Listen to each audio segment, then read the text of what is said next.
The most common mistake that I see people make with breath work is 5, let's say. Whoa! There was a path coming down here, and now the path has just disappeared. So I guess I'm just going to hang out with this guy right here. Tree's going sideways.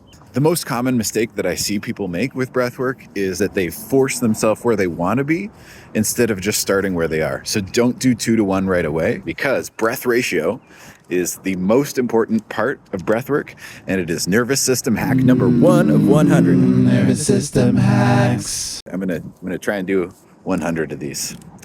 So, breath ratio. When you are mostly spending most of your time breathing in, so I'm walking around here, you're emphasizing the ramping up of your nervous system.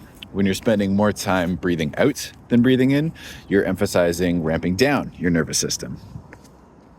So if let's say right now I'm a little bit too worked up, I can work myself down, but you can actually do the opposite too. If you're feeling not alert enough, you can use breath ratio to purposely ramp up your nervous system. So first you're just going to count how long it takes you to breathe in, and then try to have that same number of counts on the way out. Just pay attention to that pace. I like doing this while I'm just meandering. So I'll just count how many steps does it take for me to breathe in, how many steps does it take for me to breathe out. Match them first. And then let's say it's 4 and 4. I'm going to go 4 and 5, and then 4 and 6, 4 and 7, and then 4 and 8.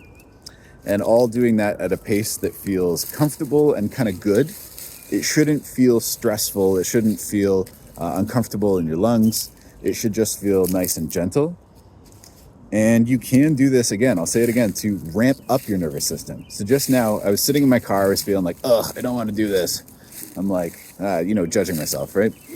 And so I did the opposite. I said, hey, I'm going to take my own fucking advice. So I took a couple big, long in breaths and then short out breaths. And I actually didn't even follow my advice. I didn't go 1 to 1 first. I just went right to where I wanted to be. So maybe I still got some learning to do myself. But that's it. Breath ratio is the most important thing that you can master. And it takes a really long time. So you don't have to finish this first before you start other breath techniques.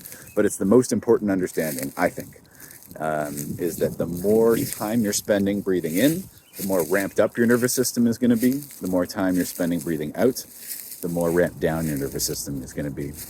That's it. Nervous system hack 1 of 100. I'm going to do it. I'm going to get to 100. I promise. Promise myself, not you. Okay, bye.